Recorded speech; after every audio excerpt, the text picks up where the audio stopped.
আমরা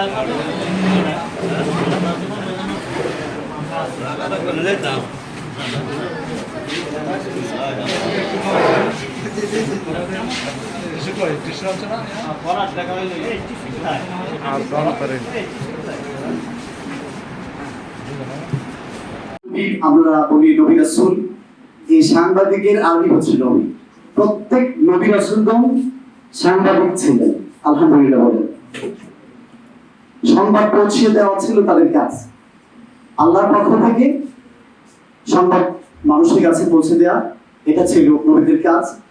আর এই সাংবাদিকতার পেশায় আমরা আছি আলহামদুলিল্লাহ। আপনারা অবগত আছেন রায়পুর উপজেলার বিভিন্ন সমস্যা সম্ভাবনা এগুলো নিয়ে আমরা কাজ করেছি, আমরা প্রতিবেদন করেছি এনটিভিতে, এবং ভবিষ্যতে এনটিভির মাধ্যমে এই রায়পুরাকে শুধু বাংলাদেশ নিয়ে আপনারা জানেন যে এনটিভি একমাত্র টেলিভিশন যেটি ইউরোপ সহ বিশ্বের বিভিন্ন দেশে সম্প্রচার হয় এনটিভি।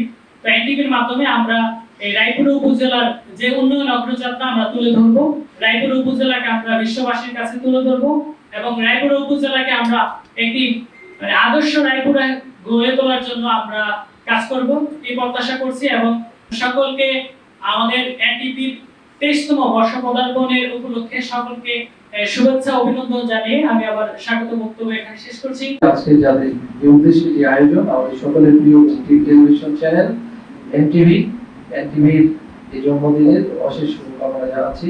আমাদের এখানে আমাদের ছোট ভাই প্রধান, সে খুবই কর্মতৎপর এবং কর্মচঞ্চল মানুষ। আমি দেখেছি তার নিউজ প্রেজেন্টের ধরন, এত অল্প বয়সে সে সুন্দরভাবে এটি রপ্ত করেছে।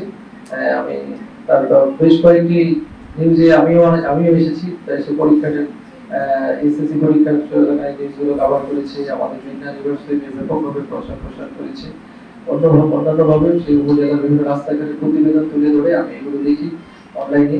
তার নিয়মিত উপস্থাপনা সেটি খুবই সুন্দর এবং প্রাঞ্জল। আমি আশা করব করার সাংবাদিকতা পেশায় আরো উত্তরোত্তর সফলতা অর্জন করবে এবং আমাদের সকলের উপকার করবে, তথা রায়পুরা এবং দেশবাসী সে উপকারে আসবে সে আশা ব্যক্ত করছি।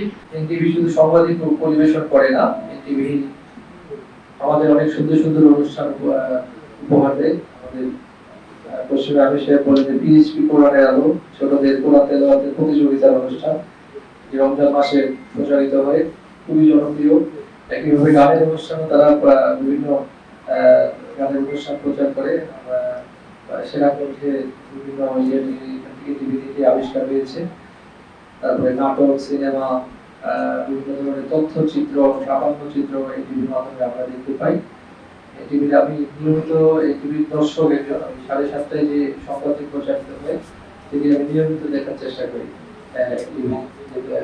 বিভিন্ন অনুষ্ঠানের মধ্যে এই 7:30টা নিউজটা আমার সাধারণত মিস হয় না। খুব বেশি মিস করলেও দেখা গেছে যে আমি রাত্রেবেলা বাসায় ফেরার পরেও অনলাইনে এডিটে আবার দেখি 7:30টা নিউজটা।